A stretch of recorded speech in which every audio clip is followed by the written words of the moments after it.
Mari kita berdoa.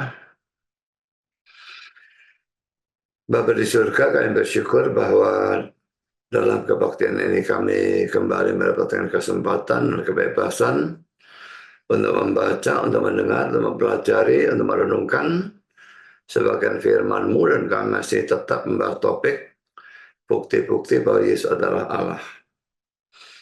Kami mohon Kau pimpin hamba-Mu dalam menyampaikan firman, berikan kekuatan, jasmani, pikiran, khususnya suara yang terganggu, dan berikan kata-kata, berikan pengurapan, berikan apapun yang dibutuhkan, supaya seluruh firman bisa disampaikan baik dan dengan benar, dan dengan sejelas-jelasnya. Lengkapi bungkus dengan kuasa dan pekerjaan Roh-Mu, karena kami sadar tanpa itu semua akan sia-sia. Dan tolong kami semua dalam mendengar, berikan kami hati yang terbuka, kesegaran, konsentrasi yang baik dari awal sampai akhir, terang cukupnya supaya kami bisa mengerti, dan juga ketundukan. Biarlah yang belum percaya bahwa Yesus adalah Allah, mereka bisa percaya, yang sudah percaya bisa ditumbuhkan, diteguhkan, dan bahkan menggunakan bahan ini untuk memberitakan tentang berita itu kepada orang-orang yang belum mempercayainya. Setan pasti bekerja, kami mohon Kau kuatkan semua kami, mari Kau dalam semuanya dalam bentuk apapun. Terima kasih Bapa, dalam nama Yesus kami berdoa. Amin.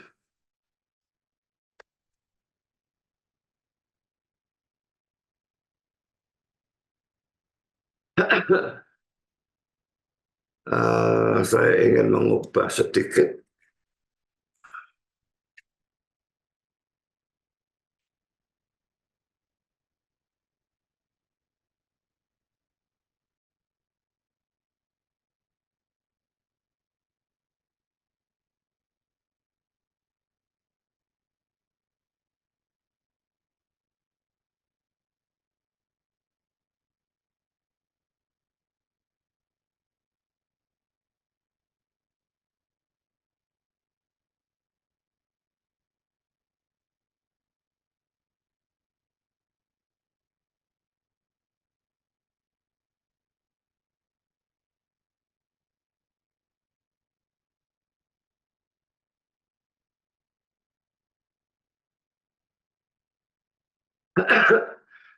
soalnya nomor yang di atas ini panjang, yang di sini pendek-pendek. Kalau digabungkan semua saya khawatir terlalu panjang. Jadi dilihat saja nanti waktunya bagaimana. Kalau memang waktunya masih nututi ya saya bahas semua. Kalau tidak saya hanya bahas yang panjang. Juga tergantung dari suara saya karena ini tadi rupanya salah makan sehingga suaranya jadi serak lagi.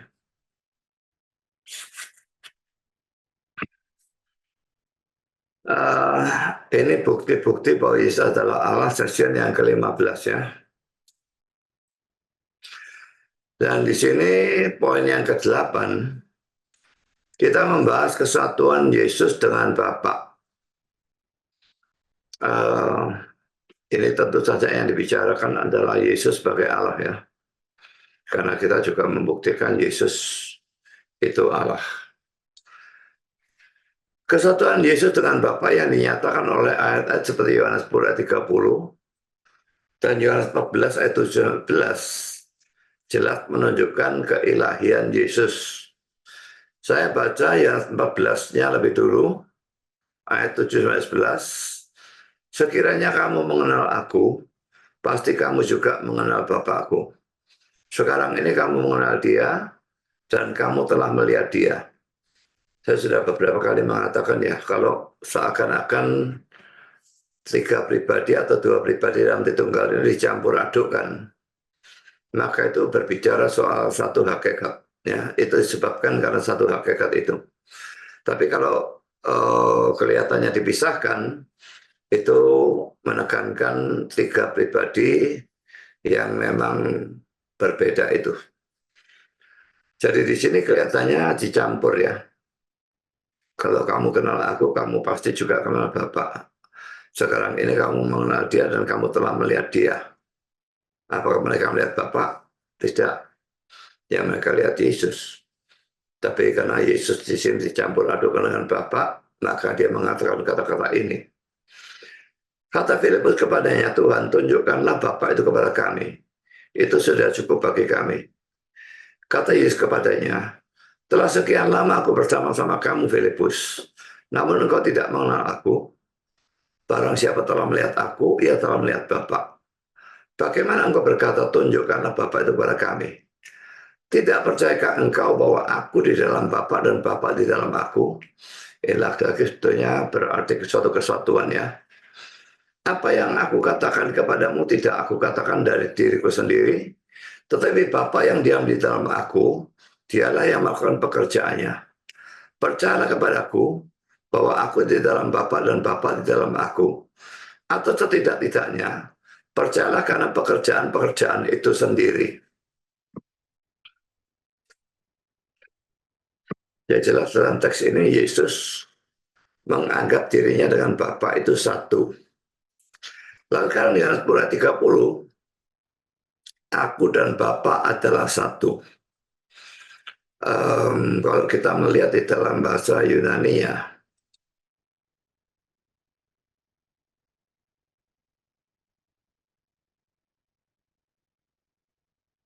kalau dalam terjemahan Inggris, I and the Father are one. Ego kai ho pater dan esmen ya. Esmen ini sebetulnya we are ya. Ini I am tapi bentuk jamak ya.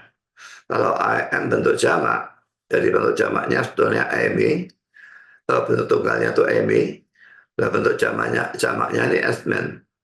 Jadi kalau bentuk tunggalnya itu I am, maka bentuk jamaknya itu we are. Jadi sebetulnya terjemahan hurufiahnya, kalau mau betul-betul hurufiah, I and the Father, we are one. I and the Father menunjukkan dua pribadi. We, bentuk jamak laki-laki, menunjukkan dua pribadi. Tapi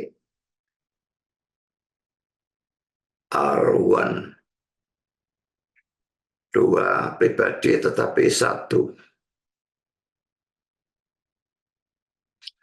Ada beberapa hal yang ingin saya jelaskan berkenaan dengan Yohanes 10 ayat 30 ini ya. Pertama, saudara, satu dalam hal apa? Karena di sini tidak dikatakan ya. Satu tujuan, satu pikiran, satu kehendak, atau satu hakikat, atau satu apa. Albert Barth mengatakan, kata yang diterjemahkan satu bukan dalam jenis kelamin laki-laki, tapi netral. Kita bisa kembali ke sini. Satu tuh ini ya. Neuter ya, perhatikan ya. Adjektif, kardinal, nominatif, neuter. Neuter saya terjemahkan netral ya. Tidak laki, tidak perempuan itu ya. Nah, itu menyatakan persatuan. Tetapi tidak menunjukkan sifat yang tepat dari persatuan itu. Jadi satu apa, itu tidak dikatakan.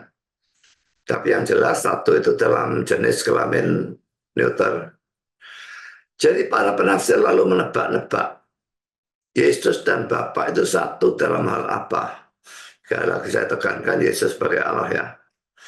Ada penafsir-penafsir yang beranggapan bahwa satu di sini bukanlah satu dalam hal hakikat, tapi hanya dalam hal tujuan, rencana, pemikiran, kehendak, atau kuasa.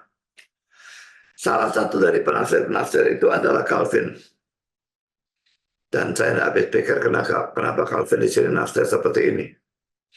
Dia mengatakan begini, orang-orang kuno menggunakan bagian ini secara salah untuk membuktikan bahwa Kristus adalah homoousios atau dari zat yang atau hakikat yang sama dengan Bapa. Karena Kristus tidak berargumentasi mengenai kesatuan zat, tetapi persetujuan atau permufakatan yang ia miliki dengan Bapa. Sehingga apapun yang dilakukan oleh Kristus akan diteguhkan oleh kuasa Bapaknya. Jadi kalau saudara tahu sidang gereja Nisea itu diperdebatkan antara dua kata Yunani, heterousios, zat yang berbeda atau hakikat yang berbeda, dan homoousios, zat yang sama atau hakikat yang sama antara Allah Anak dan Allah Bapa. Heterousias yang pakai sesat. Lalu muncul pandangan tawaran di tengah-tengahnya. Homoi usios. Homoi itu mirip. Homo itu sama. Apa kedua kata itu sama artinya? Sama dan mirip itu tidak sama ya. Mirip itu tetap berbeda. Dua saudara kembar itu mirip. Tapi mereka memang tetap ada bedanya. Kalau kita sering bersama mereka, mungkin kita bisa melihat perbedaannya. Tapi pertama ketemu mungkin tidak lihat, karena mirip. Jadi mirip itu ternyata berbeda. Dan karena itu kata homoi usios itu tetap ditolak. Dalam menghadapi ajaran sesat kita harus punya suatu ketegasan. Oh dia sudah ngalah kok. Tapi hetero sekarang homoi. Tidak bisa. Harus homo usios. Dari satu hakikat yang sama. Tapi Calvin justru tidak setuju dengan ini. Dia berkata bahwa Kristus tidak berargumentasi mengenai kesatuan zat atau hakikat. Tapi tentang persetujuan atau permufakatan yang ia miliki dengan Bapa.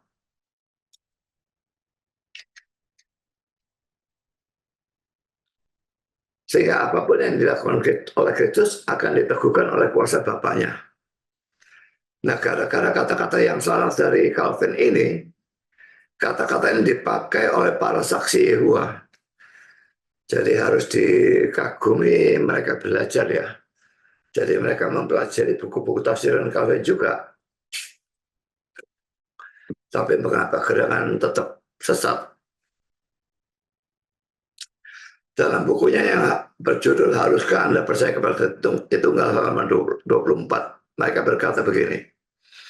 Mengenai Yohanes 10 ayat 30, John Calvin, seorang penganut Tritunggal, mengatakan dalam buku Commentary on the Gospel According to John, buku tafsiran tentang Injil Yohanes ya, orang-orang zaman dulu menyalahgunakan ayat ini untuk membuktikan Kristus adalah titik-titik dari zat yang sama dengan Sang Bapa.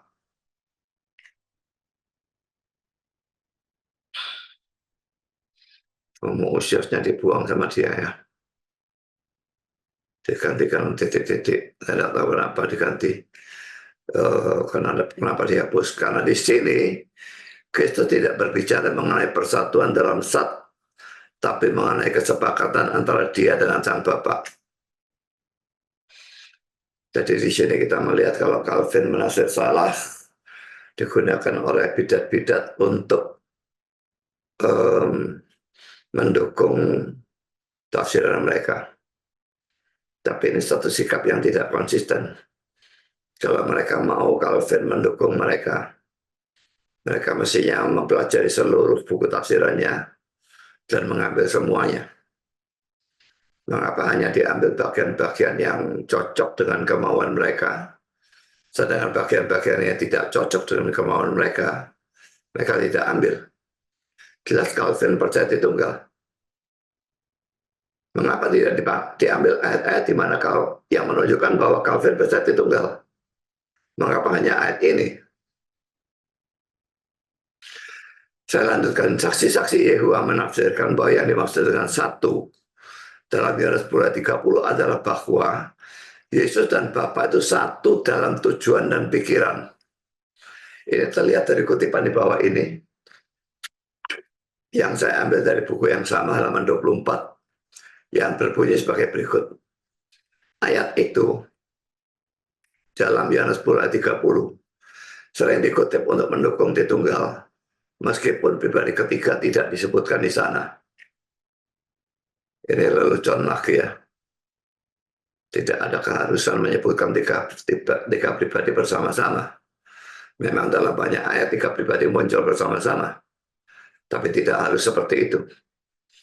Tetapi Yesus sendiri menunjukkan apa yang ia maksud dengan menjadi satu dengan Bapa.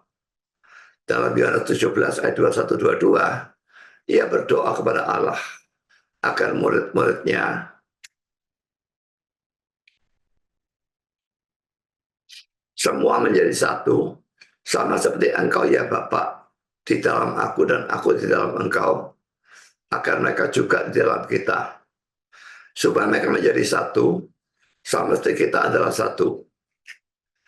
Apakah Yesus berdoa supaya murid-muridnya menjadi satu kesatuan tunggal?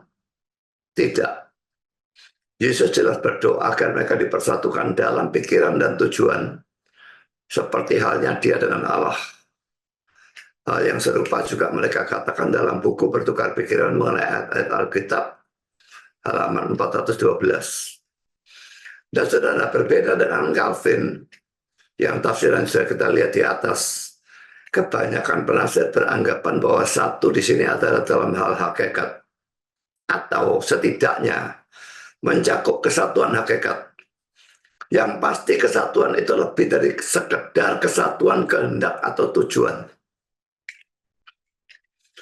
Saya akan bacakan seorang ahli teologi Strong yang mengutip kata-kata orang yang bernama Mayer. Kesatuan hakikat, sekalipun tidak ada dalam kata-kata itu sendiri, dianggap ada di dalam kata-kata itu oleh keharusan argumentasi.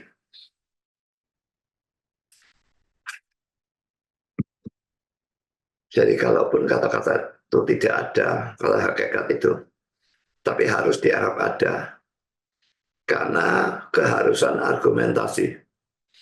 Di mana-mana dalam banyak sekali ayat Tritunggal diajarkan. Dan karena itu kesatuan hakikat itu harus ada.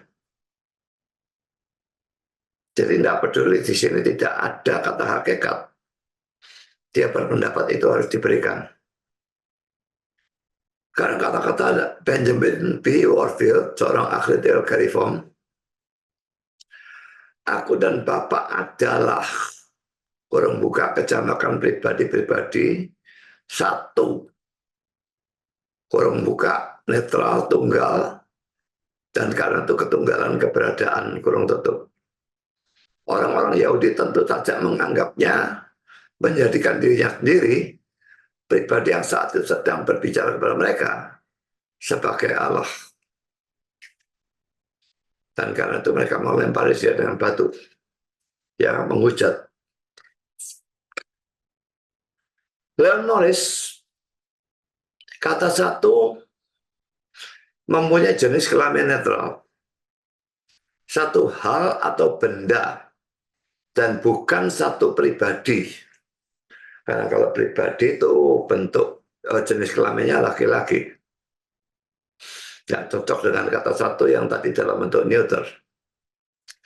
Identitas tidak ditegaskan, tapi kesatuan hakiki ditegaskan. Sekalipun mungkin benar bahwa ini tidak boleh dimengerti sebagai pernyataan yang bersifat metafisik, tapi juga adalah benar bahwa itu berarti lebih dari sekedar bahwa kehendak Yesus adalah satu dengan kehendak Bapa. Saudara, kalau kehendak Yesus itu satu dengan kehendak Bapa, atau Yesus dan Bapa punya satu tujuan, satu pemikiran, maka Yesus harus dianggap oleh mereka sebagai orang saleh. Dan tidak ada alasan untuk mereka mau melempari dia dengan batu. Tapi karena dia berkata, aku dan Bapa adalah satu, itu yang jelas-jelas menunjukkan keilahian dia. Mereka anggap ini manusia biasa menyamakan dirinya dengan Allah, menganggap dirinya Allah. Maka mereka mau mengancam dia. Sebagai catatan, saudara, metafisik artinya melampaui yang bersifat fisik atau materi.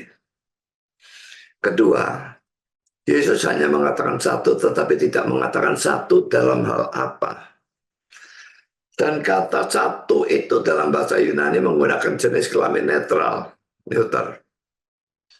Leon Morris mengatakan one thing, satu hal atau benda, atau hal atau benda. Mungkin karena ia memikirkan kata Yunani rema. Rema itu punya banyak arti, bisa diartikan kata atau firman, dan dengan demikian sama dengan logos ya. Bisa juga diartikan hal atau benda. Dan kata rema ini memang mempunyai jenis kelamin netral. Jadi kalau one thing itu cocok, tapi thing-nya itu remanya diartikan thing, hal atau benda. Yang ketiga, kata benda lain yang berjenis kelamin netral yang memungkinkan adalah kata Yunani pneuma yang artinya roh. Tapi sampai saat ini saya belum pernah menemukan ahli teologi yang mengatakan bahwa Allah Tritunggal itu satu roh. Pengakuan iman Athanasius memang mengatakan bahwa sekalipun Bapa itu adalah Allah, Anak adalah Allah, dan Roh Kudus adalah Allah. Tapi hanya ada satu Allah dan bukan tiga Allah. Juga dikatakan bahwa sekalipun Bapa itu Tuhan, Anak itu Tuhan, dan Roh Kudus itu Tuhan. Tetapi hanya ada satu Tuhan dan bukannya tiga Tuhan. Tetapi tidak ada kata-kata Bapa itu roh, Anak itu roh, dan Roh Kudus itu roh. Tapi kita hanya mempunyai satu roh. Kata-kata seperti ini tidak ada dalam pengakuan iman Athanasius. Tidak ada dalam pengakuan iman yang lain manapun. Tidak bisa saya temukan dalam kata-kata dari bapak-bapak gereja ataupun dari ahli-ahli teologi ya. Tidak ada sama sekali. Jadi kalau saya ditanya, Tritunggal itu satu roh atau tiga roh? Saya menjawab, saya tidak tahu. Saya lanjutkan dengan komentar dari Pembekalan Komentari. Tuhan, maksudnya Yesus, sadar bahwa kepribadiannya sendiri berbeda. Berbeda dalam arti bukan different, tapi distinct dari kepribadian Bapa. Sekalipun demikian, ia menegaskan suatu kesatuan yang bersifat dasari. Kata hen, satu realita. Jika itu tidak menyatakan kesatuan yang sungguh-sungguh dalam hakikat, mencakup hal itu. Jika ia semata-mata memaksudkan persatuan moral dan rohani dengan Bapa, atau kelengkapan tentang penyataan dari pikiran ilahi, mengapa ucapan itu menyebabkan kemarahan yang begitu hebat? Kemarahan dari orang-orang Yahudi ya, sampai mereka mau melempari dia dengan batu, merajam dia. Jadi kalau dalam kata-katanya itu tidak menunjukkan bahwa dia mengklaim dia sebagai Allah, mengapa gerangan mereka bisa marah seperti itu? Karena William Hendriksen, bagaimanapun, karena dalam bagian-bagian lain dengan jelas diajarkan bahwa kesatuannya bukan hanya dalam operasi luar saja, tetapi juga dan secara dasari dalam hal hakikat di dalam. Maka jelaslah bahwa di sini yang dimaksudkan tidak kurang dari itu. Sekarang Ederabeten satu, bahasa Yunani hen, jenis kelamin netral atau neuter, bukan laki-laki, maskulin. Karena kalau laki-laki, heis. Bukan satu pribadi. Bandingkan heis dalam Galatia 3:28. Tetapi satu hakikat. Dia menggunakan kata essence atau nature. Saya tidak bisa terjemahkan dua kata ini. Ini essence atau nature, karena dua kata ini artinya sama. Jadi saya hanya gunakan satu kata untuk menerjemahkan dua kata ini. Kata nature harus diartikan sebagai essence, yaitu hakikat. Tidak bisa diartikan sebagai sifat sama sekali dalam teologi. Yang menjadi problem adalah bahwa kata Yunani usia atau fusis, yang artinya hakikat, adalah kata-kata benda yang berjenis kelamin perempuan. Nggak cocok lagi. Karena satunya tadi neuter. Ini feminin. Sekarang kita lihat komentar dari Adam Clark. Ia berkata, berbicara pada saat itu sebagai Allah yang ada di atas segala sesuatu. Ego kai ho pater and esmen. Aku dan Bapa adalah satu. Sang pencipta dari segala sesuatu, sang hakim dari semua manusia, Bapa dari roh-roh dari semua daging adalah satu. Satu dalam hakikat. Satu dalam semua sifat-sifat dari kealahan. Dan satu dalam semua operasi dari sifat-sifat itu. Dan jelas bahwa demikianlah orang-orang Yahudi mengerti dia. Ada beberapa hal yang jelas, secara jelas menunjukkan bahwa kesatuan yang Yesus maksudkan, jelas menunjukkan bahwa dia adalah Allah, yaitu pertama, saudara, kata-kata Yesus menyebabkan orang-orang Yahudi mau merajam dia di dalam ayat yang ke-31. Kita baca Yohanes 10 ayat 31 ya.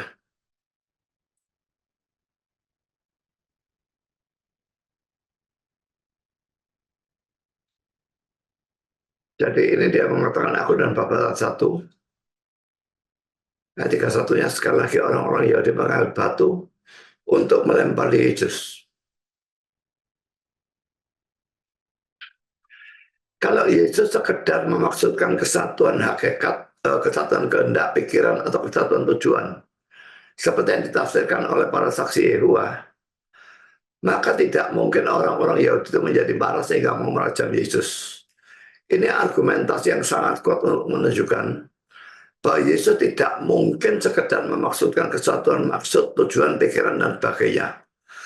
Dalam arti apapun ia memaksudkan kesatuan itu pasti menunjukkan bahwa dia adalah Allah. Sebetulnya ditinjau dari sudut bahasa Yunani, kesatuan kehendak merupakan sesuatu yang memungkinkan. Karena kata Yunani untuk kehendak adalah telema. Dan itu juga mempunyai jenis kelamin neuter atau netral. Demikian juga kesatuan pikiran atau cara berpikir merupakan sesuatu yang memungkinkan.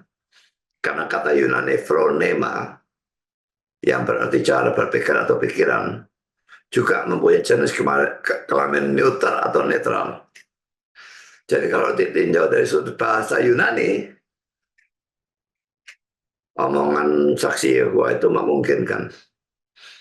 Tetapi sudah ditinjau dari reaksi dari orang-orang Yahudi ini, penafsiran-penafsiran ini sama sekali tidak memungkinkan. Yang kedua, waktu Yesus bertanya mengapa mereka mau merajamnya, ayat 32. Ya, kita lihat ya. Kata Yesus padanya, banyak pekerjaan baik yang berasal dari Bapakku yang kuperlihatkan kepadamu.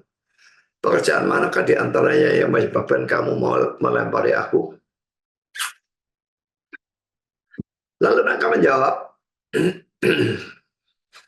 jawab orang-orang Yahudi itu, bukan karena suatu pekerjaan baik maka kami mau melempari engkau, melainkan karena engkau menghujat Allah dan karena engkau sekalipun hanya seorang manusia saja menyamakan dirimu dengan Allah. Jadi mereka yang salah pikir Yesus memang Allah, tetapi mereka pikir cuma manusia biasa saja. Kok mau menyamakan diri dengan Allah atau menganggap dirinya Allah, maka itu dianggap menghujat dan mereka mau melempar dengan batu. Jadi ini jawabannya mereka ya. Karena engkau sekalipun hanya seorang manusia saja, ini dalam pandangan mereka, menyamakan dirimu dengan Allah. Ayat 33. Kata-kata yang saya garis bawah ini terjemahan hurufiahnya adalah membuat dirimu sendiri Allah. Ya, jadi kata-kata menyamakan diri ini sebetulnya salah terjemahan, tapi membuat dirimu sendiri Allah itu terjemahan yang benar. Perlu diketahui saudara, bahwa dalam Injil Yohanes, Yesus pernah 3 kali mau dirajam. Dan semua terjadi karena pengakuan Yesus sebagai Allah. Yohanes 5, 17, 18. Yohanes 8, 5, 8, 5, 9. Yohanes 10 ayat 30 sampai 33. Yohanes 5 ayat 17, 18. Tetapi ia berkata kepada mereka, Bapakku bekerja sampai sekarang, maka aku pun bekerja juga. Sebab itu orang-orang Yahudi lebih berusaha lagi untuk membunuhnya. Bukan saja karena ia meniadakan atau inilah salah lagi, mesti yang melanggar hari Sabat. Dalam pemikiran mereka ia melanggar, sebetulnya dia tidak melanggar. Tetapi juga karena ia mengatakan bahwa Allah dan Bapaknya sendiri, dan dengan demikian menyamakan dirinya dengan Allah, maksudnya menyetarakan diri dengan Allah. Jadi orang-orang Yahudi mau membunuh dia. Ya, ini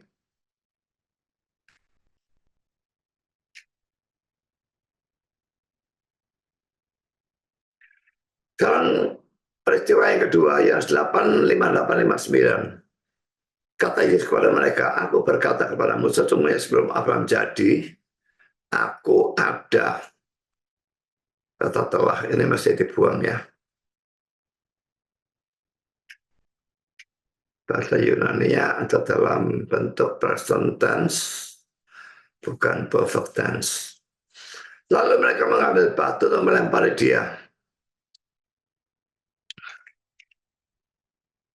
Tetapi Yesus menghilang dan meninggalkan bait Allah. Saya tidak tahu bagaimana caranya dia menghilang. Tapi pokoknya dia bisa lolos dari mereka. Sekarang peristiwa yang ketiga. Yohanes 10 ayat 30-33. Aku dan Bapa adalah satu. Sekali lagi orang-orang Yahudi mengambil batu untuk melempari Yesus.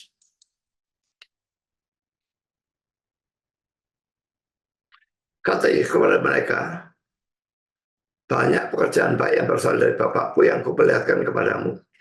Pekerjaan manakah di antaranya yang menyebabkan kamu mau melempari aku? Jawab orang-orang Yahudi itu, bukan karena suatu pekerjaan baik maka kami mau melempari engkau. Melainkan karena engkau menghujat Allah. Dan karena engkau, sekalipun hanya seorang manusia saja, menyamakan dirimu dengan Allah. Atau membuat dirimu Allah. Ya. Jadi ini tiga peristiwa ini ya. Jadi orang-orang Yahudi itu mengerti bahwa pengakuan Yesus bahwa dia satu dengan Bapa atau Allah ini berarti Yesus menganggap dirinya sebagai Allah. Ayat 33. Tetapi mereka tidak mempercayai hal itu. Dan karena itu kata-kata itu mereka anggap sebagai penghujatan atau penyesatan. Dengan demikian, dalam pandangan mereka, Yesus adalah penghujat atau nabi palsu. Dan hukum Yahudi pada saat itu, pada zaman Perjanjian Lama, memang adalah hukuman rajam untuk orang-orang yang adalah penghujat atau nabi palsu. Kita akan melihat ayatnya dalam Ulangan 24, ayat yang ke-16. Siapa yang menghujat nama Tuhan, pastilah ia dihukum mati dan dilontari dengan batu oleh seluruh jemaah ini. Baik orang asing maupun orang Israel asli, bila ia menghujat nama Tuhan, haruslah dihukum mati. Jadi kalau Servetus itu dihukum mati, itu tidak bertentangan dengan firman Tuhan. Dan pada saat itu memang di sana diberlakukan hukum ini. Kalau di negara kita tidak diberlakukan hukum ini, bahkan di penjara. Dan itu pun hukum yang satu itu tajam ke satu sisi ya. Kalau yang mayoritas menghujat, yang minoritas atau tidak apa-apa atau hukumannya ringan sekali. Sedangkan kalau minoritas menghujat yang mayoritas, hukumannya panjang sekali dan berat sekali. Dan dengan Yahya Waloni yang menghujat banyak sekali, dan Muhammad KC yang juga menghujat. Yahya Waloni hanya dijatuhi hukuman 3 bulan, penjara. Sedangkan Muhammad KC 10 tahun. 40 kali lipat lamanya.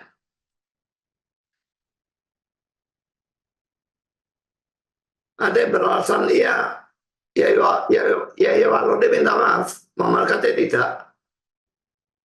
Tetap saudara, 40 kali lipat itu tidak masuk akal. Kofadis keadilan dalam hal itu memang di negara ini tidak ada keadilan.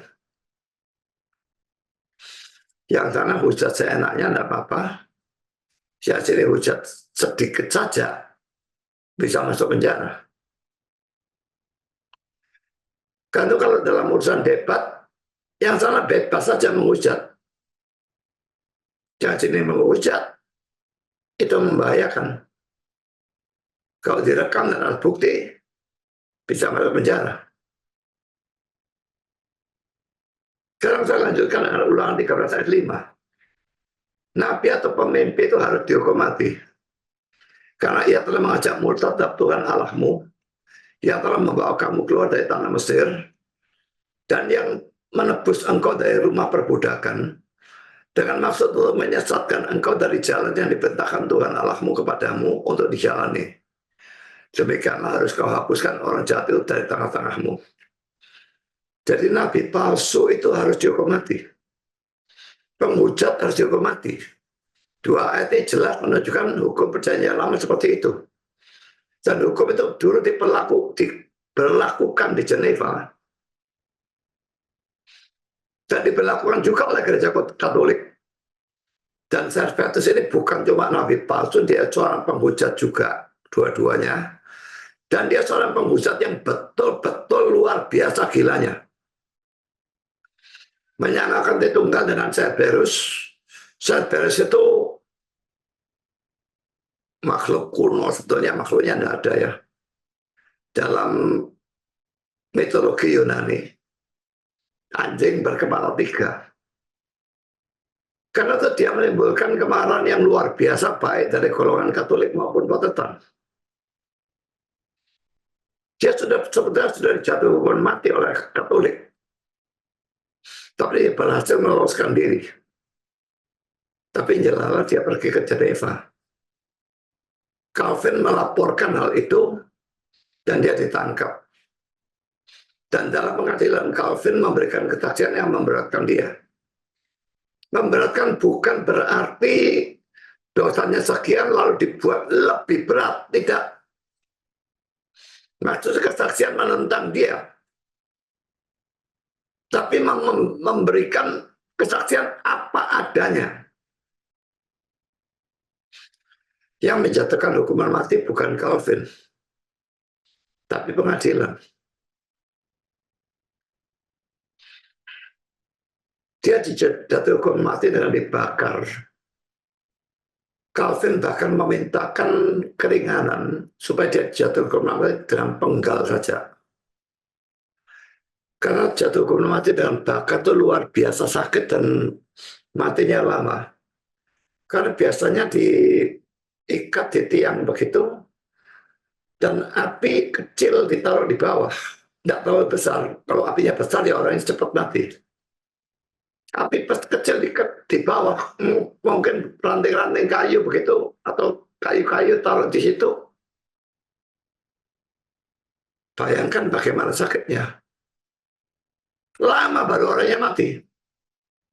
Kalau disiram bensin lalu dibakar, ya cepat orangnya mati.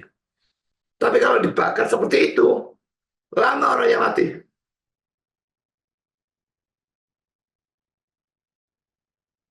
Tapi Servetus itu sampai dia mati pun, dia tidak mau menyangkal pandangan sesatnya. Jadi rupa-rupanya dia memang meyakini pandangan sesat itu. Tapi keyakinannya salah. Jadi apakah memang Calvin yang membunuh Servetus? Tentu saja bukan.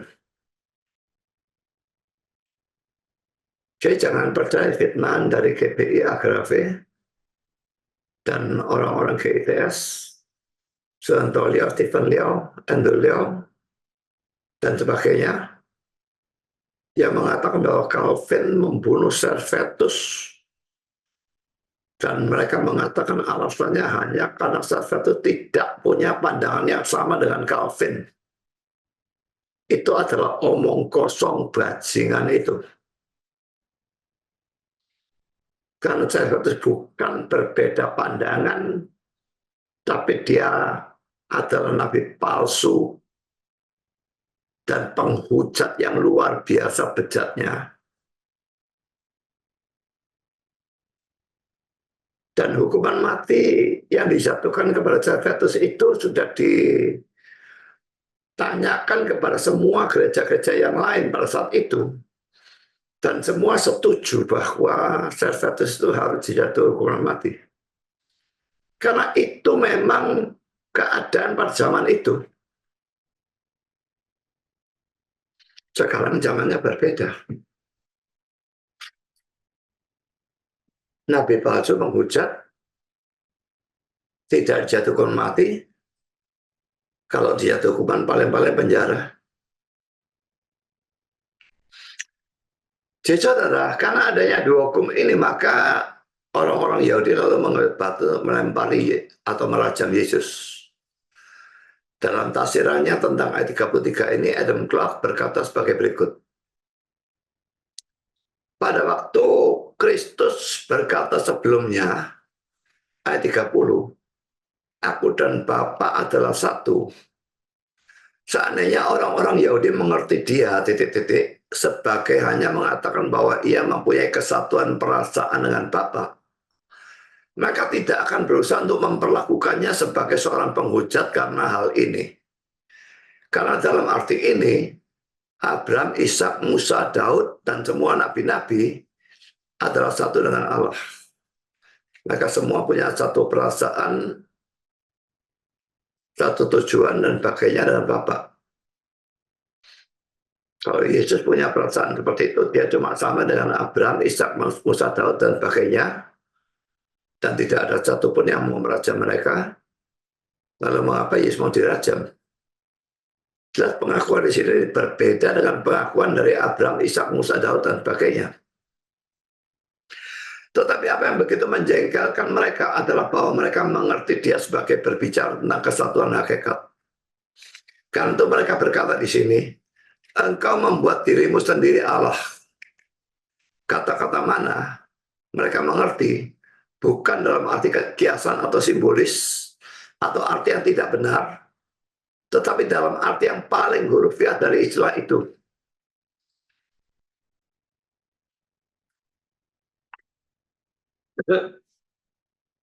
Poin ketiga, Yesus menjawab mereka dalam ayat 34 sampai dengan 38, nanti kita akan baca.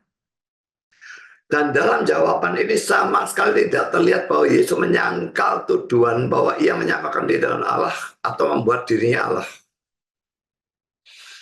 Bahkan Yesus tetap mempertahankan kesatuannya dan Bapa tersebut. Kalau memang mereka salah mengerti, Yesus mestinya bilang, nanti dulu. Yang bilang aku nyamakan diri dengan Allah itu apa? Siapa?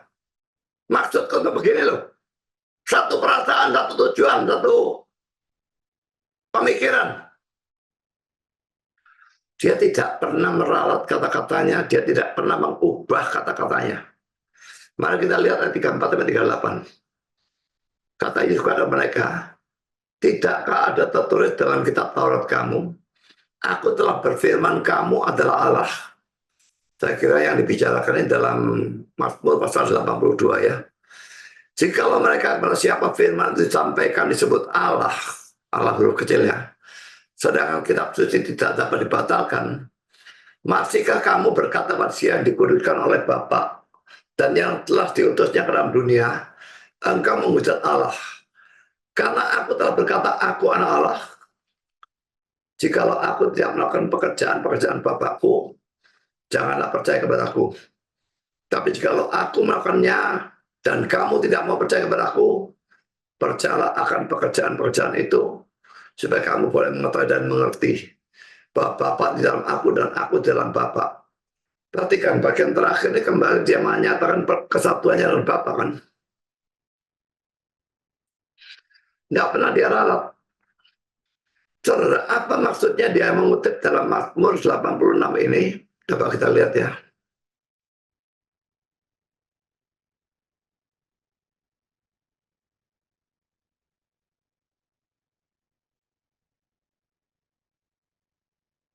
Oh, 82, bukan 86 ya. Mazmur Asaf, Allah berdiri dalam sidang ilahi. Di antara para Allah, ia menghakimi. Jadi ia ini Allah ya, menghakimi para Allah. Allahnya huruf kecil di sini. Kelihatannya para Allah ini adalah hakim-hakim manusia. Karena di sini dilanjutkan ya. Berapa lama lagi kamu menghakimi dengan lalim dan memihak kepada orang fasik salah? Berilah keadilan kepada orang yang lemah dan kepada anak yatim. Belalah hak orang sengsara dan orang yang kekurangan. Luputkanlah orang yang lemah dan yang miskin. Lepaskanlah mereka dari tangan orang fasik. Kalau di sini juga ayat 6-nya ya, aku sendiri telah berfirman, kamu adalah Allah dan anak-anak yang maha tinggi kamu sekalian. Namun seperti manusia kamu akan mati, dan seperti salah seorang pembesar kamu akan tewas. Ya, karena penghakiman yang mereka berikan itu tidak karu-karuan, maka ini diberikan ancaman dan Tuhan menghakimi mereka. Jadi jelas yang disebut para Allah ini bukan Allah sungguh-sungguh ya. Kalau non Allah disebut Allah, konteksnya pasti akan menunjukkan hal itu. Nah, sekarang kita kembali pada ayat yang sedang kita bahas. Kenapa Yesus menggunakan kata-kata ini? Tidakkah ada tertulis dalam kitab Taurat kamu? Aku telah berfirman, kamu adalah Allah. Jikalau mereka berfirman itu disampaikan disebut Allah, sedangkan kitab suci tidak dapat dibatalkan, mengapa dia menggunakan kata-kata ini? Dia menggunakan kata-kata ini untuk menunjukkan bahwa orang-orang itu bukan Allah disebut Allah oleh kitab suci. Dan itu saja tidak apa-apa. Lalu kenapa kamu anggap menghujat? Karena aku berkata aku adalah anak Allah. Padahal aku betul-betul adalah anak Allah.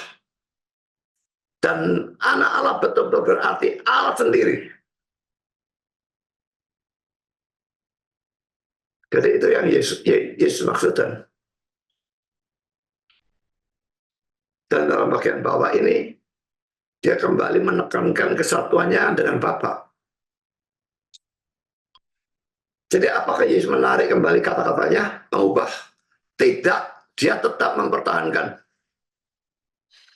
Bahkan sampai mati salib, dia tetap mempertahankan. Tidak pernah satu kali pun dia menarik. Oke, aku bukan Allah. Aku bukan Allah. Aku manusia biasa. Aku cuma nabi. Tidak pernah.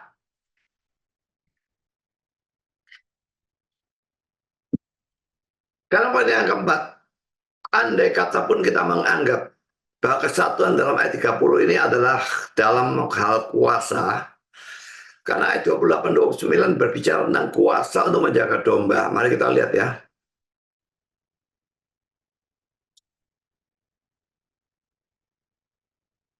Yohanes 10.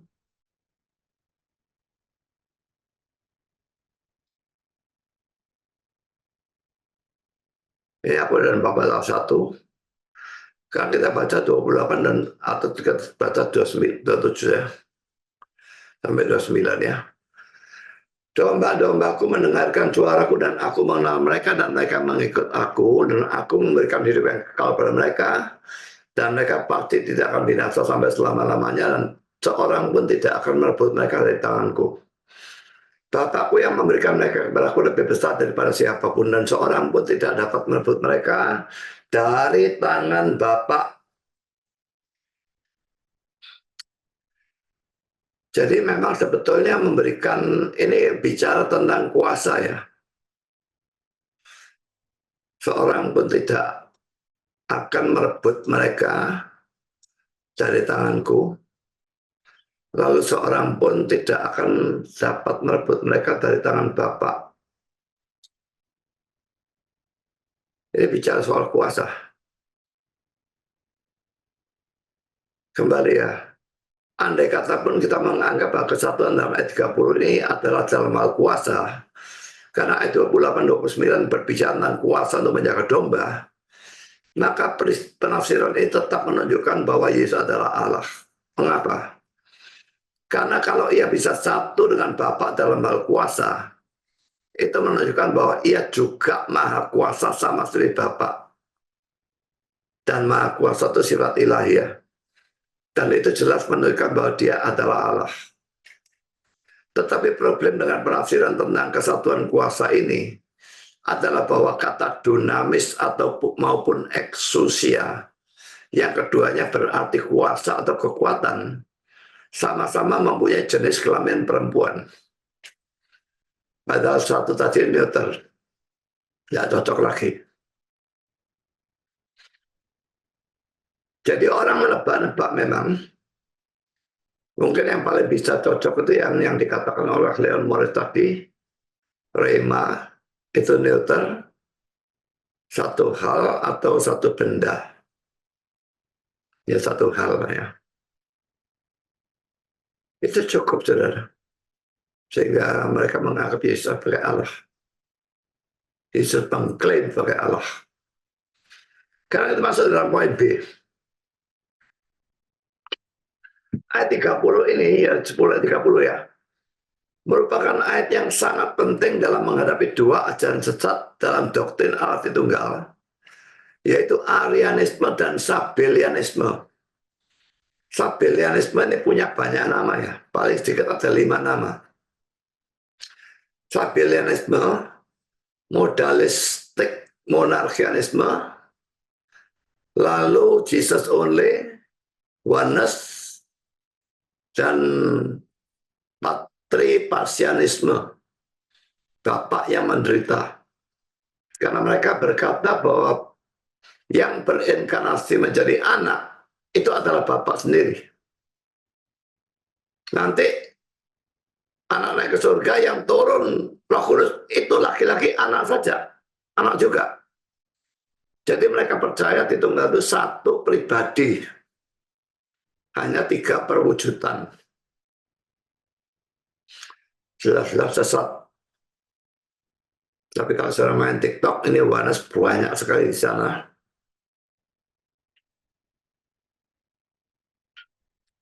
Nah, Arianisme itu bidat abad keempat yang bereinkarnasi menjadi saksi Yehuwa. Tidak mempercayai keilahian Yesus maupun Roh Kudus. Nah, saudara, mengapa ayat 30 ini penting dalam menghadapi dua ajaran sesat ini?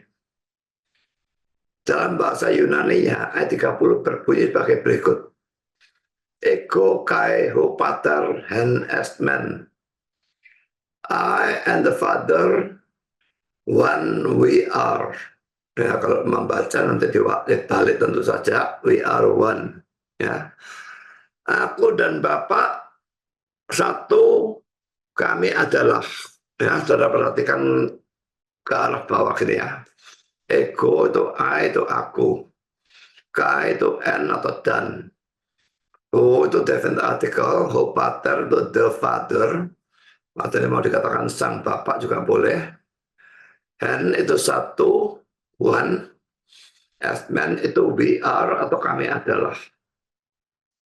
Perhatikan bahwa sekalipun ada kata hen, one atau satu, tapi digunakan bentuk jamak as man, we are atau kami adalah. Seandainya Sabellianisme itu benar, Yesus mestinya tidak berbicara kami adalah satu. Tapi mestinya dia berkata kami adalah sama. Aku dan Bapa adalah sama. Karena itulah ajaran dari Yohanes. Tapi dia tidak berkata demikian. Dia berkata, aku dan Bapa, kami adalah satu. Jamak tapi satu. Jamaknya itu pribadi, satunya itu hakikat. Ini kata-kata dari William Erikson. Telah dikatakan dengan baik atau benar bahwa Hen membebaskan kita dari bahaya Arianisme yang menyangkal kesatuan hakikat. Nah, ini dikatakan Hen, dan tadi kita sudah melihat pandangan penafsir, Hen bagaimanapun juga mesti mencakup kesatuan hakikat. Jadi Arianisme yang mengatakan Yesus dan Bapa itu beda hakikat, heterousios, itu bertabrakan dengan ayat ini. Dan selanjutnya, dan as men atau we are, itu membebaskan kita dari bahaya Sabellianisme yang menyangkal perbedaan pribadi-pribadi. Kalau memang satu pribadi, bagaimana dikatakan we are? Bagaimana dikatakan I and the Father, aku dan Bapa? Jadi ayat ini menyerang Arianisme maupun Sabellianisme. Dalam bahasa Inggrisnya ya, William Erikson ini mengatakan demikian. It has been well said that Hen frees us from the Charybdis of Arianisme, berbuka which denies the unity of essence, and as men from the Scylla of Sabellianisme, berbuka which denies the diversity of the persons. Apa maksudnya Charybdis dan Scylla yang saya garis bawah ini? Karena kalau saya lihat dalam terjemahnya tidak ada kan ya. Karena ini memang tidak bisa diterjemahkan ya. Ini karena saya berikan catatan. Pertama, Charybdis adalah nama pusaran air di pantai Sisilia, di depan batu karang yang bernama Scylla. Jadi di sini ada batu karang besar bernama Scylla, dan di sebelah sana ada pusaran air. Kalau kapal masuk sana dihisap, masuk turun ke bawah, amblas dia tenggelam. Dan ini menimbulkan kiasan atau ungkapan between Scylla and Charybdis, di antara Scylla dan Charybdis, yang artinya face with a choice of two dangers, dihadapkan pada pemilihan terhadap dua bahaya, yaitu batu karang di satu sisi dan pusaran air di sisi yang lain. William Henderson menganalogikan dalam persoalan ini, bahaya yang satu adalah Arianisme, dan bahaya yang lainnya adalah Sabellianisme. Tapi karena 10 ayat 30 ini, kalau ini batu karang, ini pusaran, dia pasti bisa masuk di tengah-tengahnya. Dia tidak nabrak ke sini, dia tidak nabrak ke sana. Dia tidak setuju dengan yang sini, dia tidak setuju dengan sana. Dia jalan di tengah-tengahnya. Yang kedua, Sabellianisme adalah ajaran yang menyangkal adanya lebih dari satu pribadi dalam Allah Tritunggal.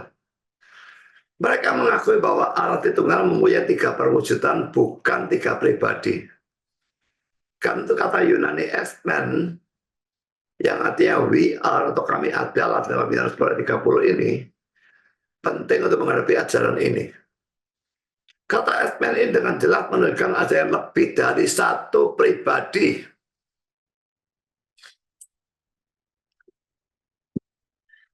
Sebetulnya ajaran Sabellianisme ini ya cuma begini ya. Dalam Tritunggal kita berada tiga pribadi, dia berada satu pribadi, dia berada tiga perwujudan. Tapi oneness dan Jesus only yang ada di dalam TikTok ini menambah kesesatan mereka dengan kesesatan yang lain yang sebetulnya tidak ada dalam ajaran oneness mestinya. Dalam persoalan Yesus itu sendiri. Pertama, tubuhnya Yesus dikatakan sebagai daging Tuhan. Kalau mereka katakan daging, itu dari ayat-ayat seperti Yohanes 1 ayat yang ke-14 ya.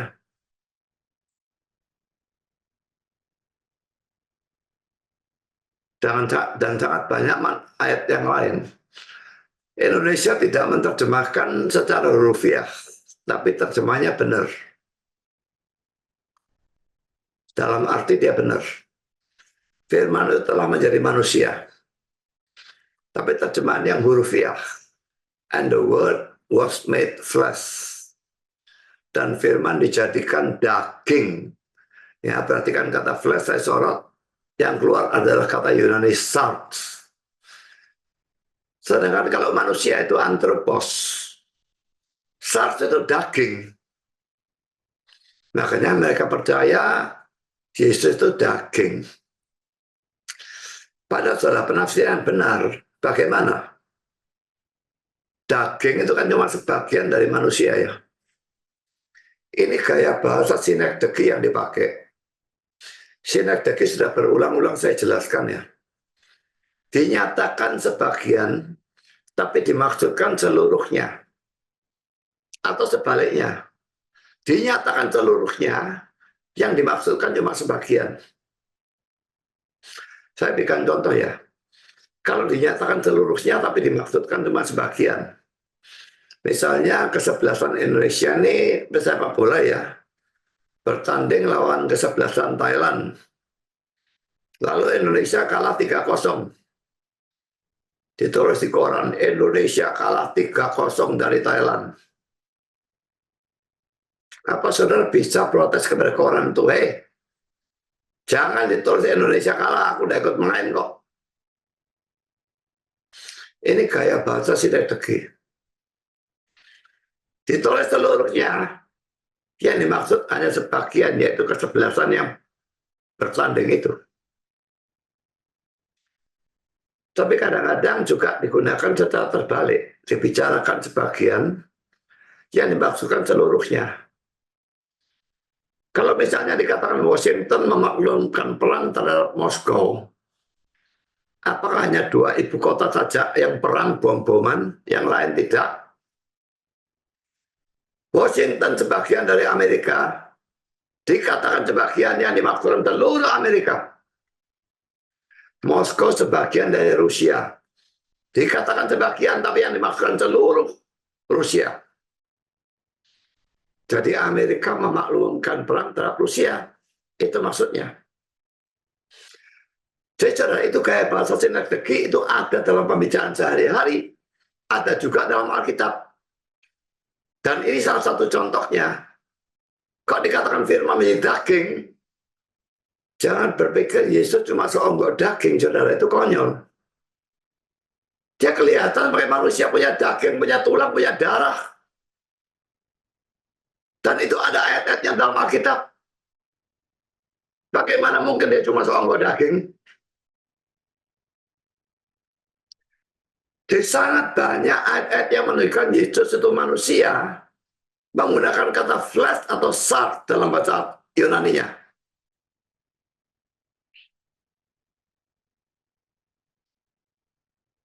Lalu kok saking Tuhan itu muncul dari mana Tuhannya?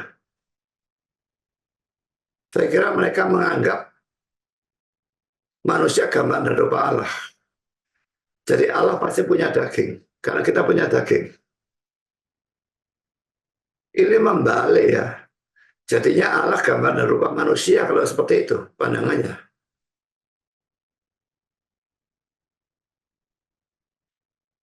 Kita diciptakan menurut gambar dan rupa Allah. Sama sekali tidak berarti bahwa Allah itu punya fisik. Karena Yohanes 4 ayat 24 dengan jelas mengatakan Allah adalah roh. Dia tidak punya fisik. Bagaimana mungkin orang-orang tolol itu mengatakan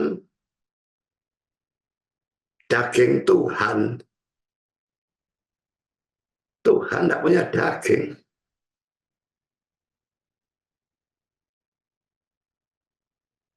Juga mereka mengatakan bahwa Yesus tidak punya roh manusia. Kalau kita mau menghadapi argumentasi seperti itu, saudara ya, maka selain kita jelaskan bahwa daging itu sinergi, kita ikuti saja pandangannya dia. Cara berargumentasi dia bodoh, bukan? Tapi kita ikuti dan kita bablaskan. Kalau kamu memang mau tafsirkan daging, kamu harus konsisten dengan tafsiran itu. Yesus cuma seonggok daging, tidak ada darah, daging, tidak ada darah, tulang, kulit, lemak, rambut, tidak ada. Dia cuma betul-betul daging. Kok yakin mereka tidak mau terima penafsiran itu? Dalam banyak tempat Yesus setelah bangkit menunjukkan membiarkan dirinya diraba. Hantu tidak ada daging maupun tulangnya, kata dia ada. Itu tubuh kebangkitan saja ada, apalagi tubuh sebelum dia bangkit.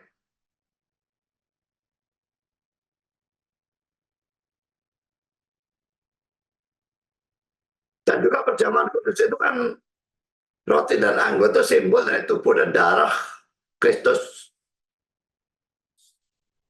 Dia punya tubuh, punya darah. Dan mungkin dia cuma seonggok daging. Tapi Yohanes ini di dalam TikTok ini sama sekali tidak menghargai otoritas Alkitab. Saya tidak senang debat dengan mereka karena hal itu. Tapi kalau sekarang saya terpaksa harus debat, saya akan katakan kalau kamu bisa buktikan kamu sama dengan bapakmu, aku akan jadi Yohanes. Karena mereka bilang bapak dan anak itu satu pribadi kan. Allah bapak dan Allah anak satu pribadi. Jadi kan saya terapkan dengan cara itu. Buktikan kamu dan bapakmu itu sama. Sama dan satu. Aku akan jadi Yohanes. Karena percuma kita menggunakan Alkitab, mereka juga tidak peduli dengan Alkitab.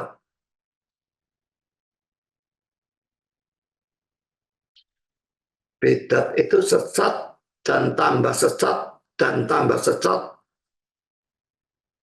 Biasanya seperti itu. Kecuali Tuhan memang berbelas kasihan kepada mereka dan melahirkan mereka. Mereka tidak akan pernah bertobat dan mereka akan makin lama makin sesat. Makin lama ajaranya makin tidak karu-karuan.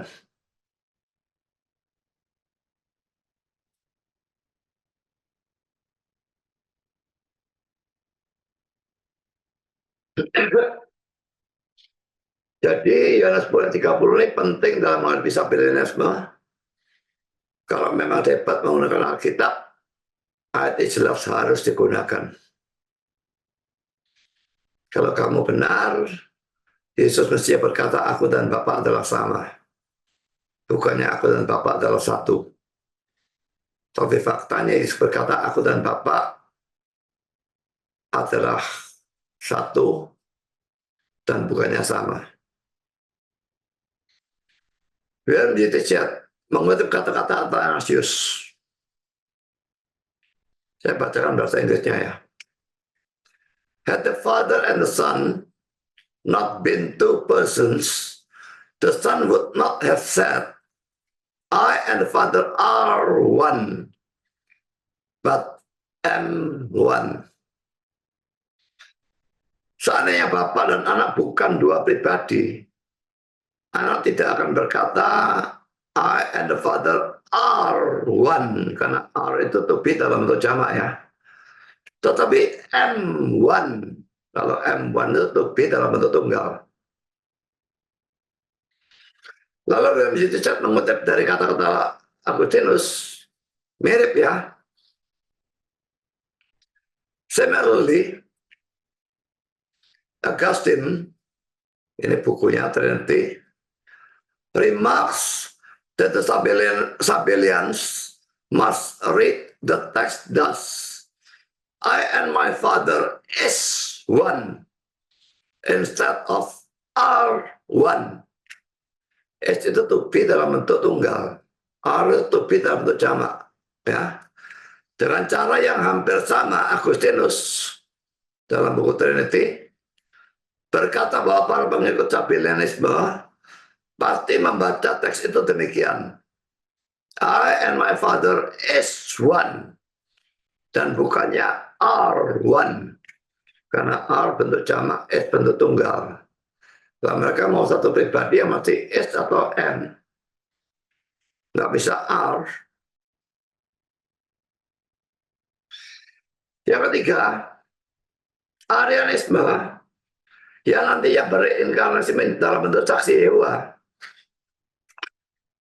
adalah ajaran yang menyangkal keilahian Yesus. Karena itu kata Yunani hen yang artinya one atau satu ini penting untuk menghadapi ajaran ini. Karena kata ini menunjukkan kesatuan antara Yesus dengan Bapa dan dengan demikian menunjukkan keilahian Yesus. Nah, mereka menyangkal keilahian Yesus, memang ayatnya banyak sekali untuk melawan mereka. Seperti untuk melawan Yohanes juga banyak sekali. Tapi karena saat ini saya sedang membahas Yohanes 10:30, maka hanya ayat ini yang saya persoalkan. Sekarang kita masuk dalam poin C ya. Apakah kesatuan dalam Yohanes 10:30 sama dengan kesatuan dalam Yohanes 17 ayat 21-22? Saya bacakan Yohanes 17 ini mulai dari ayat 20 sampai ayat 23, tapi kita perhatikan 21 dan 22-nya. Dan bukan untuk mereka ini saja aku berdoa, tapi juga untuk orang-orang yang percaya kepadaku oleh pemberitaan mereka, supaya mereka semua menjadi satu, sama seperti engkau ya Bapa di dalam aku dan aku di dalam engkau, agar mereka juga di dalam kita, supaya dunia percaya bahwa engkau lah yang telah mengutus aku, dan aku telah memberikan kepada mereka kemuliaan yang engkau berikan kepadaku, supaya mereka menjadi satu, sama seperti kita adalah satu. Supaya aku di dalam mereka dan engkau di dalam aku, supaya mereka sempurna menjadi satu, agar dunia tahu bahwa engkau yang telah mengutus aku, dan bahwa engkau mengasihi mereka, sama seperti engkau mengasihi aku. Perhatikan di sini ada 3 kata-kata sama seperti ya. Ini kata yang pertama. Ini kata yang kedua. Dan ini kata yang ketiga. Sama seperti. Mari kita lihat ya dalam bahasa aslinya apa. Ya 17 ayat 20, 22 dan 23 ya.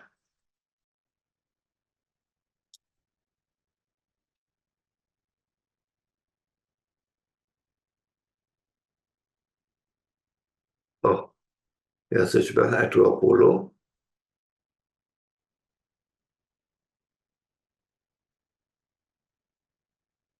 Satu ke 20. Oh, 21.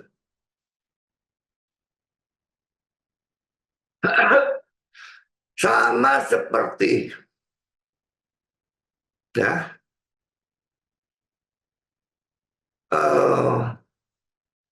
Tapi King James cuma S. Seperti. RSV sama dengan Indonesia, even as. Sama seperti. NIV, just as. Sama seperti. Ini even as. Sama seperti. even as, ini as, seperti. Ini juga as, seperti. Jadi ada yang menerjemahkan seperti, ada yang menerjemahkan sama seperti.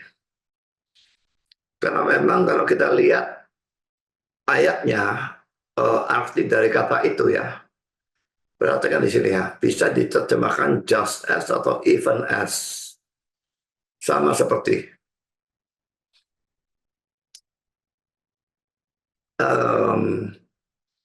Tapi penggunaannya bisa diterjemahkan as 138 kali malah, sangat banyak. Even as cuma 36 kali, according as 4 kali, dan sebagainya.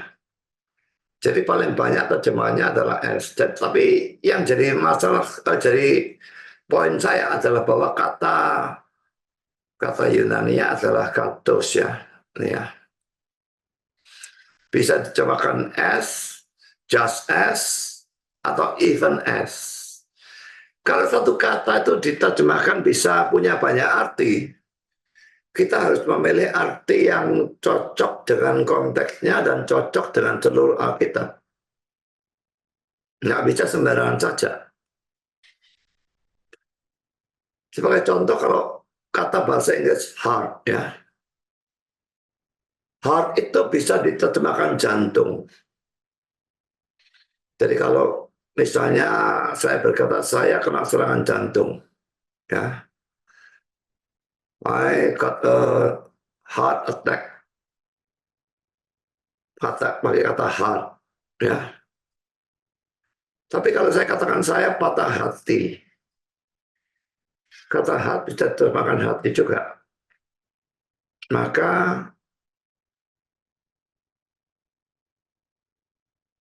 I experience a broken heart. Saya mengalami patah hati.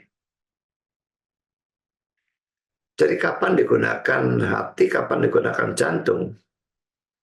Kita mesti melihat kalimatnya itu bagaimana.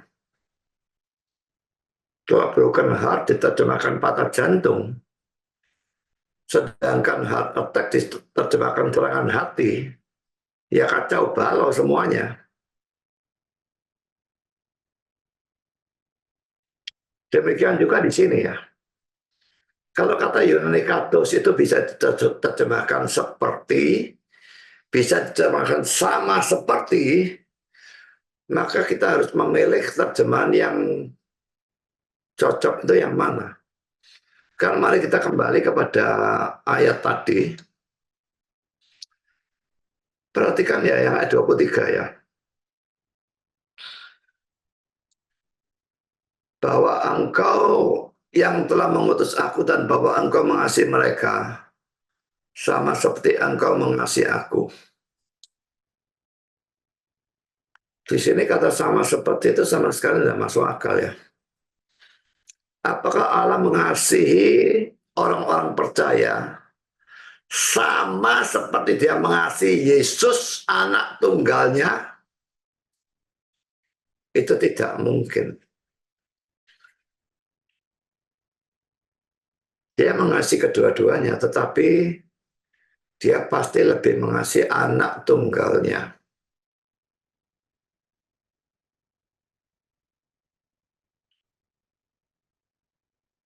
Jadi di sini harus diterjemahkan seperti. Ada kemiripan, tapi bukan sama. Dan di sini juga ya. Supaya mereka menjadi satu, sama seperti kita adalah satu. Mereka tuh banyak hakikat. Bagaimana bisa menjadi sama seperti bapak dan anak itu satu hakikat ini. Maka kata sama seperti ini salah lagi. Maksudnya seperti. Ini juga sama seperti, ya, supaya mereka semua menjadi satu sama seperti engkau, ya Bapa di dalam aku dan aku dalam engkau. Apakah kita satu dengan kita semua ini orang-orang percaya itu satu sama seperti Yesus dan Bapa itu satu? Tidak mungkin. Karena kita semua tidak punya satu hakikat, banyak hakikat. Yesus dan Bapa punya cuma satu hakikat yang sama. Jadi saudara, kita tidak bisa menafsirkan kesatuan di antara orang-orang Kristen adalah sama dalam segala hal atau betul-betul sama dengan kesatuan antara Bapa dan Anak. Bandingkan ayat 22b, karena kata sama seperti yang muncul dua kali, yaitu dalam Yohanes 17, 21, 22, dalam bahasa Yunani adalah katos, yang artinya bukanlah sama dengan, tetapi es seperti, dan kata seperti jelas tidak menunjukkan kesamaan yang mutlak atau kesamaan dalam segala hal. Dalam terjemahan Dunia Baru, Alkitabnya Saksi Yehuwa, kata diterjemahkan sebagaimana. Mungkin dengan tujuan untuk membuat kesatuan antara Bapa dan Yesus itu betul-betul sama dengan kesatuan antara orang-orang percaya. Perhatikan juga bahwa dalam Yohanes 17 ayat 23b, kata-kata sama seperti itu muncul lagi, dan itu menggunakan kata Yunani yang sama, yaitu katos. Sudah saya bacakan, tidak usah saya bacakan lagi ya. Jelas bahwa Bapa mengasihi Yesus lebih dari mengasihi kita.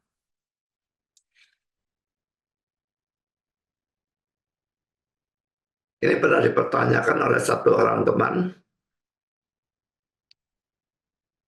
Karena gerejanya dia mengajarkan bahwa Bapa mengasihi Yesus sama seperti mengasihi orang-orang percaya. Dan ayat ini dijadikan sebagai dasar. Saudara, itu tidak mungkin ya. Bapa mengasihi orang-orang Kristen dengan kasih yang betul-betul sama dengan kasih yang ada pada dia terhadap anak. Jelas-jelas tidak mungkin. Jadi kita lihat bahwa kata Yunani katos artinya memang bukan betul-betul sama, tetapi hanya seperti.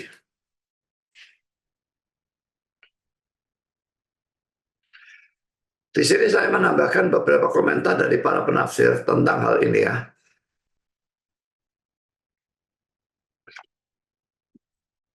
Pertama, Leon Morris, ini tidak berarti bahwa kesatuan antara Bapa dan Anak sama dengan kesatuan antara orang-orang percaya dan Allah. Tetapi ini berarti bahwa ada persamaannya. Kalau ada persamaannya, implisit ada perbedaannya juga.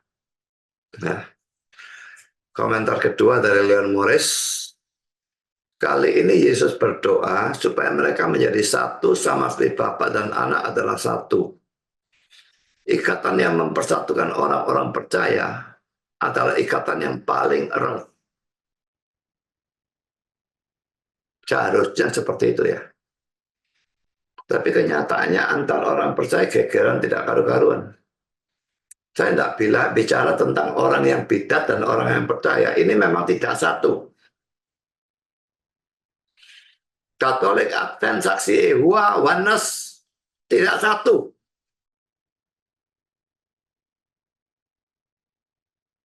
Seringkali kalau kita gegeran dengan bidat, lalu ada orang yang sudahlah jangan gegeran, kita satu tubuh Kristus kok gegeran.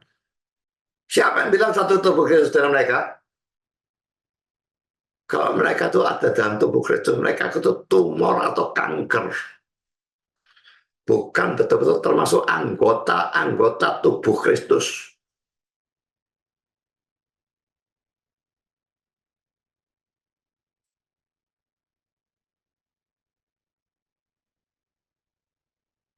Memang pasti bahwa mereka juga menganggap kita seperti itu.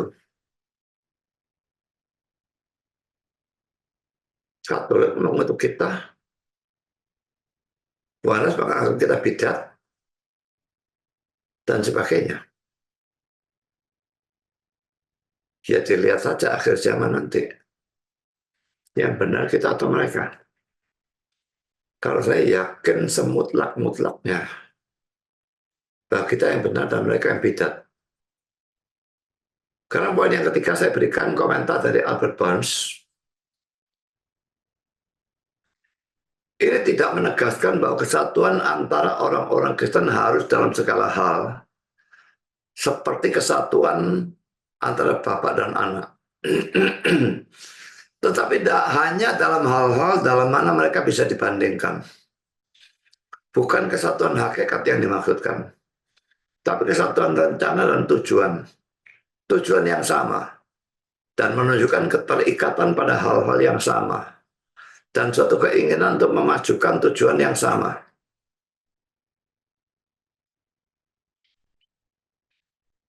Sekarang William Erickson, poin keempat, kesatuan untuk mana Yesus berdoa bukanlah semata-mata kesatuan lahiriah. Ia menjaga terhadap penyalahtafsiran yang sangat umum ini. Ia meminta supaya kesatuan dari orang-orang percaya menyerupai kesatuan yang ada secara kekal antara Bapa dan Anak. Menyerupai ya. Dalam kedua kasus, kesatuannya jelas bersifat rohani. Memang Bapa, Anak, dan Roh Kudus satu dalam hakikat. Sedangkan orang-orang percaya satu dalam pikiran, usaha, dan tujuan. Kedua jenis kesatuan ini tidak sama. Tetapi di sana ada kemiripan. Jadi saya tadi nafsirkan kata-kata sama seperti itu bukan mau nafsir seenak saya sendiri. Tapi para penafsir juga punya pandangan seperti itu. Sekarang poin yang kelima, F.F. Bruce. Kesatuan untuk mana ia berdoa adalah kesatuan kasih. Dan dalam faktanya itu merupakan partisipasi.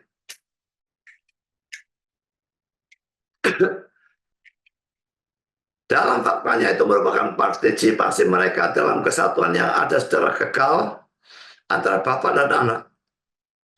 Sebelumnya sang penginjil Rasul Yohanes ya, telah menyebutkan bahwa Yesus oleh kematiannya akan mengumpulkan menjadi satu anak-anak Allah yang tercerai-berai. Yohanes 11 ayat 52. Nanti kita baca ayatnya. Adalah kesatuan yang sama ini untuk mana Yesus sekarang berdoa.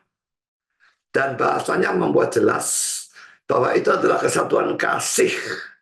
Suatu kesatuan yang mempunyai akarnya dalam jiwa, tapi yang dinyatakan dalam tindakan lahiriah atau luar.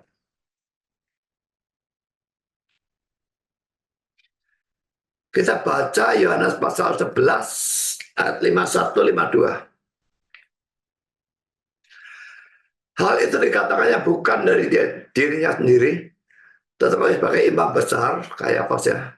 Pada tahun itu ya bernubuat bahwa Yesus akan mati untuk bangsa itu, dan bukan untuk bangsa itu saja, tetapi juga untuk mengumpulkan dan mempersatukan anak-anak Allah yang tercerai-berai.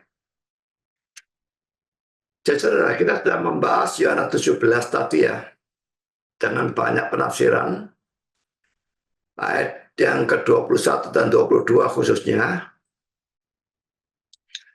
Ini tidak sama ya kesatuannya dengan Yohanes 10 ayat 30. Kalau Yohanes 10 ayat 30, betul-betul kesatuan dalam hal apa tidak tahu, tapi yang jelas pasti harus mencakup kesatuan hakikat. Dan itu memang membuktikan Yesus memang adalah Allah sendiri.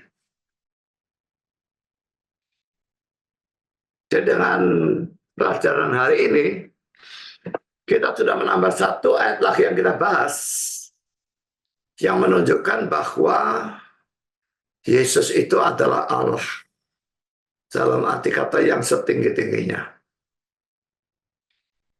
Dan juga bahwa ayat ini bisa digunakan melawan Arianisme maupun Sabellianisme atau Oneness.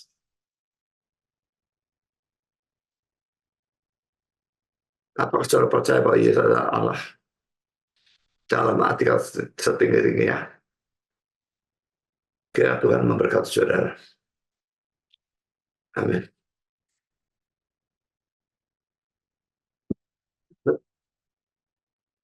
Mari kita berdoa. Bapa di surga, terima kasih bahwa Engkau sudah memimpin kami dalam acara firman, dan kami sudah belajar satu ayat lagi yang sangat penting, yang 10:30. Dalam segala aspeknya atau dari segala sudut, sehingga kami bisa menyimpulkan bahwa itu menunjukkan Yesus sebagai Allah dalam arti kata yang setinggi-tingginya. Ayat itu juga menentang Arianisme maupun Sabellianisme. Tolong supaya pelajaran ini bisa berguna bagi kami yang belum percaya bahwa Yesus adalah Allah, supaya bisa percaya. Yang sudah percaya supaya bisa ditumbuhkan, diteguhkan, dan menggunakan bahan ini untuk memberitakan Injil pada orang-orang lain. Terima kasih Bapa. Dalam nama Yesus kami berdoa. Amin.